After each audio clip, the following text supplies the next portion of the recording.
नमस्कार। The Hindi TV देखने वाले सभी दर्शकों का बहुत बहुत स्वागत है। मैं हूं अविरल और आप आज हिमाचल प्रदेश और दिन भर की ताजा खबरों के साथ देख रहे हैं द हिंदी टीवी। हिमाचल प्रदेश में कोरोना वायरस का सबसे बड़ा हमला, एक ही दिन में हुई 4 मौतें। प्रदेश में 180 नए पॉजिटिव मामले सामने आए। हिमाचल प्रदेश पे कोरोना का सबसे बड़ी मार पड़ी है और एक ही दिन संक्रमण से रिकॉर्ड तोड़ 4 मौतें हो गई हैं। इनमें से 2 मौतें सिरमौर जिला, एक हमीरपुर और एक किन्नौर जिले से संबंधित हैं। हालांकि इनमें से एक ही मौत हिमाचल के खाते में दर्ज हुई है। बाकी मौतें या तो प्रदेश से बाहर या फिर अन्य कारणों से हुई बताई जा रही हैं। गौरतलब की बात है कि चारों ही मामलों की रिपोर्ट अटपटी है। सिरमौर जिले के पोंटा की 42 वर्षीय महिला की मोहाली में मृत्यु हुई। इसी जिले के राजगढ़ के 67 वर्षीय व्यक्ति ने पीजीआई से डिस्चार्ज होने के बाद अपने घर में दम तोड़ा। इन दोनों के कोविड टेस्ट भी पीजीआई और मोहाली में हुए थे। इसके अलावा आईजीएमसी में दम तोड़ने वाली किन्नौर की 83 वर्षीय संक्रमित बुजुर्ग महिला की मौत से पहले कोरोना की पहली रिपोर्ट निगेटिव हो गई थी। उधर हमीरपुर जिले के पंसाई के 70 वर्षीय बुजुर्ग की बुधवार को ऊना जिले में अपनी बेटी के घर मृत्यु होने के बाद उनका अंतिम संस्कार भी कर दिया था। इसके संक्रमित होने की गुरुवार को पुष्टि हुई है। इसके अलावा प्रदेश में गुरुवार को कोरोना संक्रमण के 180 नए मामले सामने आए हैं। इनमें सोलन के सबसे ज्यादा 51 केस शामिल हैं। इसके अलावा सिरमौर में 37, कांगड़ा में 25, हमीरपुर में 23, ऊना में 11, चंबा में 10, शिमला में 9, बिलासपुर में 8, मंडी में 3, किन्नौर में 2 और लाहौल स्पीति में 1 मामला सामने आया है। हमीरपुर के 18 मामले बुधवार देर रात ही सामने आ गए थे। उधर 180 नए मामलों के बाद प्रदेश में कोरोना संक्रमितों की संख्या अब 5501 हो गई है।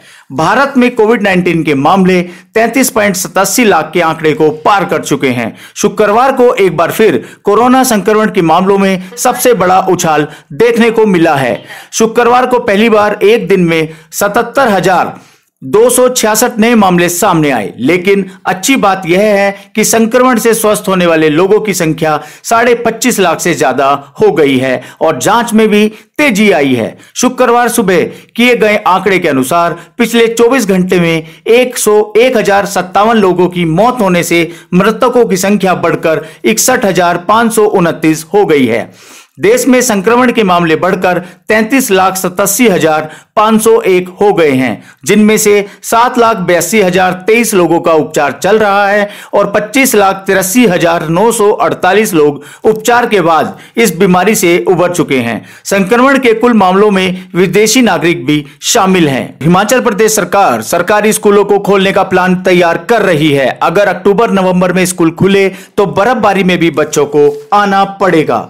प्रदेश के सरकारी स्कूलों को खोलने का प्लान सरकार व शिक्षा विभाग ने तैयार कर लिया है। प्रस्ताव के अनुसार अक्टूबर-नवंबर में अगर स्कूल खोले जाते हैं तो बर्फबारी के बीच भी स्कूलों में अवकाश नहीं होगा। यानी कि हिमाचल में एक बार स्कूल खुल गए तो सर्दियों में भी कक्षाएं जारी रहेंगी। इसके साथ ही छात्र व शिक्षकों को इस बीच कोई भी अवकाश नहीं दिया जाएगा। दरअसल राज्य सरकार ने इसे लेकर एक प्रपोजल तैयार कर ली है। केंद्र सरकार से अगर स्कूल खोलने को लेकर मंजूरी जाती है तो एक एग्जैक्ट प्लान स्कूलों को खोलने का लागू हो जाएगा। अहम यह है कि विंटर्स वेकेशन स्कूलों में भी इस बार अवकाश नहीं होगा और मार्च में ही विंटर स्कूलों के छात्रों की परीक्षाएं आयोजित होंगी। हालांकि सरकार ने इसे लेकर प्रपोजल तैयार कर लिया है, लेकिन सवाल यह है कि किन्नौर, लाहौल स्पीति, कुल्लू व चंबा के विंटर स्कूलों में जब भारी बर्फबारी होती है तो कक्षाएं कैसे लगाई जाएंगी। फिलहाल शिक्षा विभाग को एकेडमिक सेशन में 240 कक्षाएं लगाना जरूरी होता है। यही वजह है कि सरकार ने यह प्रपोजल तैयार किया है कि अगर अक्टूबर व नवंबर में स्कूल खोले जाते हैं तो 240 दिन पूरा करना आसान हो जाएगा। आईजीजी टेस्ट लगाएगा पता कितने लोगों ने बिना जांच और इलाज के दी कोरोना को मात। हिमाचल के लोगों का स्वास्थ्य विभाग अब इम्यूनोग्लोबिन जी आईजीजी टेस्ट करेगा, जिसमें यह पता चलेगा कि कितने लोगों ने अपने मजबूत इम्यून सिस्टम के चलते कोरोना का बिना जांच और इलाज के ही मात दे दी है। ऐसे लोगों को स्वास्थ्य विभाग प्रमाण पत्र भी जारी करेगा। इस टेस्ट किट का टेंडर प्रदेश सरकार ने फाइनल कर दिया है। सरकार को प्रति किट 10 रुपए चुकाने होंगे, जबकि लोगों को अस्पतालों में टेस्ट सुविधा निःशुल्क मिलेगी। विशेषकर इस टेस्ट से यह पता चलेगा कि प्रदेश के कितने लोगों को कोरोना महामारी से गिरफ्त में लिया था, लेकिन मजबूत इम्यून सिस्टम के चलते पीड़ित को इस बीमारी का पता भी नहीं चला और वो ठीक भी हो गए। माह में अस्पतालों में 2 बार टेस्ट के लिए ओपीडी होगी। स्वास्थ्य विभाग से मिले प्रमाण पत्र को दिखाकर व्यक्ति बेरोक कहीं भी आ जा सकेगा। बॉर्डर एरिया पर ऐसे लोग नहीं रोके जाएंगे।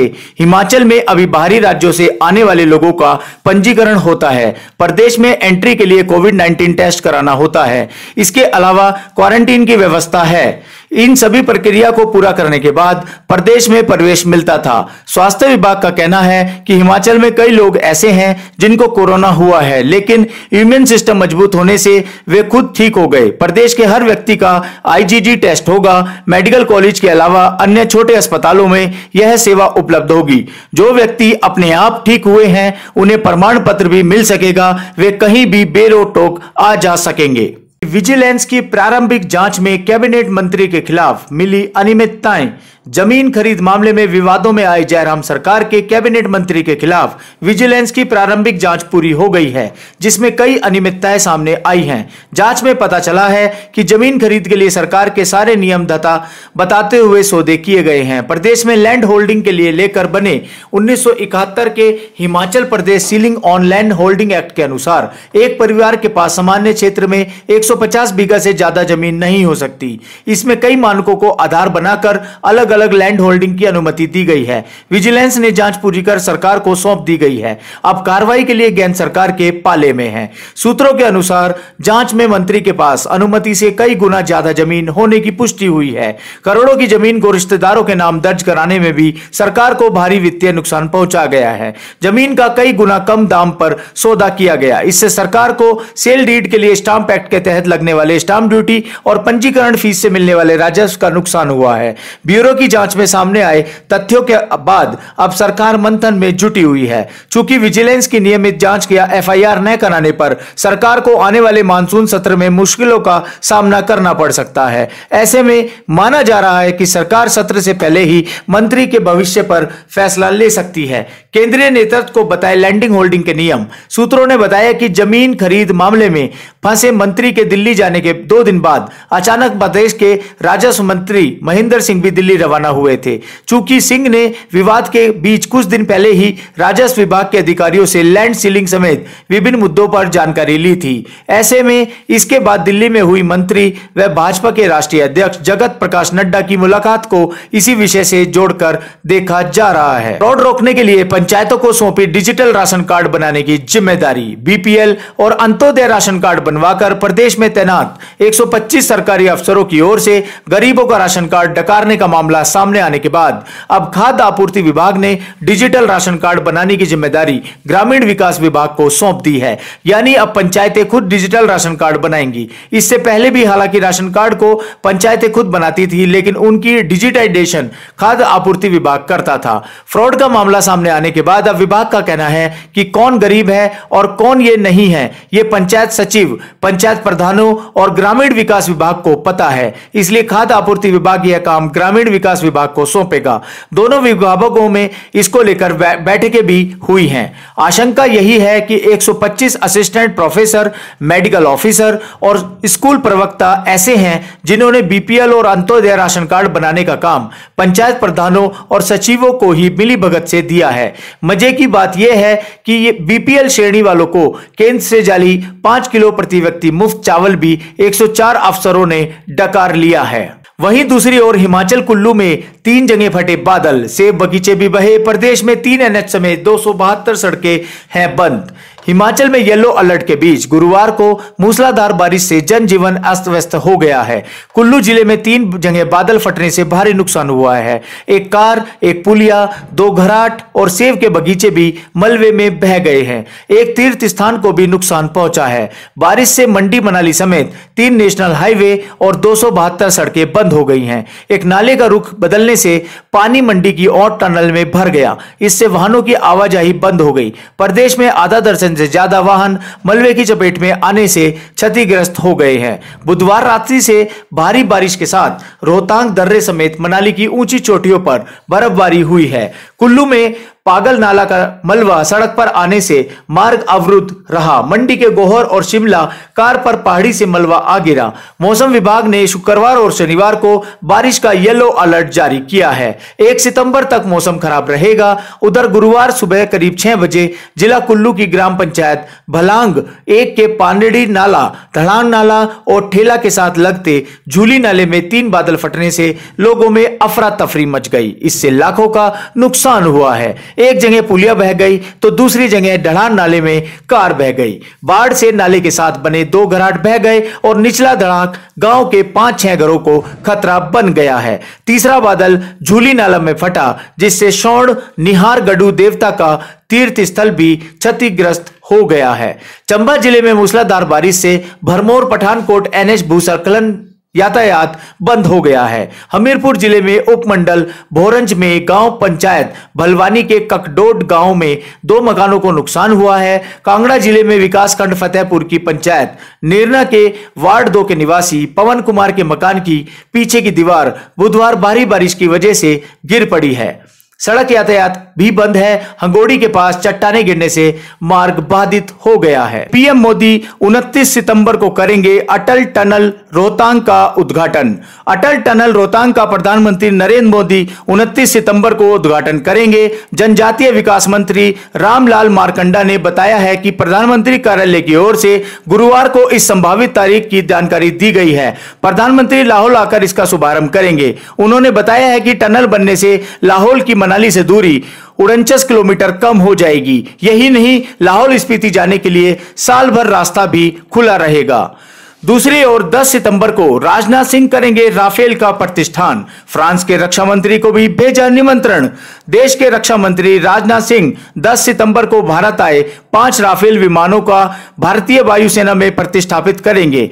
यह कार्यक्रम हरियाणा में अंबाला एयरबेस में किया जाएगा। इस कार्यक्रम में फ्रांस के रक्षा मंत्री फ्लोरेंस पार्ली के भी शामिल होने की संभावना है। रक्षा मंत्रालय के सूत्रों ने बताया है कि विमानों के प्रतिष्ठापन का कार्यक्रम रक्षा मंत्री राजनाथ सिंह के रूस के दौरे से आने के बाद से किया जाएगा। 4 से 6 सितंबर तक राजनाथ सिंह रूस के दौरे पर होंगे। इस दौरान शंघाई कॉरपोरेशन संगठन के सदस्य देशों के रक्षा मंत्रियों के साथ बैठक होगी। सूत्रों ने बताया है कि राफेल विमानों का प्रतिष्ठापन कार्यक्रम 10 सितंबर को किया जाएगा और इसमें मुख्य अतिथि के तौर पर देश के रक्षा मंत्री राजनाथ सिंह होंगे। इसके अलावा फ्रांस के रक्षा मंत्री को भी निमंत्रण दिया जाएगा ताकि भारत और फ्रांस के बीच रिश्तों को और गहरा किया जा सके। वहीं दूसरी ओर मुहर्रम के जुलूस की मांग खारिज हो गई है। सुप्रीम कोर्ट ने कहा कोरोना काल में लोगों के स्वास्थ्य के साथ नहीं खेला जा सकता। सुप्रीम कोर्ट ने मुहर्रम जुलूस निकालने की मांग वाली याचिका गुरुवार को खारिज कर दी है। शीर्ष अदालत ने कहा है कि अगर जुलूस निकालने की इजाजत देंगे तो अराजकता फैलेगी। कोर्ट ने साथ ही पूरी रथ यात्रा की इजाजत क्यों दी यह भी बताया। शिया धर्म गुरु मौलाना कब्जे जवाब ने पूरे देश में मुहर्रम जुलूस निकालने की मांग वाली याचिका दायर की थी। कोर्ट ने याचिका खारिज करते हुए कहा है कि अगर हम जुलूस निकालने की इजाजत देंगे तो इससे अराजकता फैलेगी और फिर एक समुदाय विशेष को कोरोना फैलाने के नाम पर निशाना बनाया जाएगा, जो सुप्रीम कोर्ट नहीं चाहेगा। वह ऐसा कोई आदेश नहीं देगा जिससे लोगों के स्वास्थ्य को खतरा हो। चीफ जस्टिस SS बोबडे की पीठ ने कहा है कि मुहर्रम जुलूस के लिए कोई स्पष्ट स्थान नहीं होता है जहां प्रतिबंध या सावधानी बरती जा सके। कोर्ट में याचिकाकर्ता के वकील ने जगन्नाथपुरी यात्रा की दलील दी तो अदालत ने कहा है कि आप पूरे देश के लिए इजाजत मांग रहे हैं। जगन्नाथपुरी यात्रा एक खास जगह पर होती है जहां रथ एक जगह से दूसरी जगह जाता है। अगर किसी एक जगह की बात होती तो हम खतरे का आकलन कर आदेश दे सकते थे।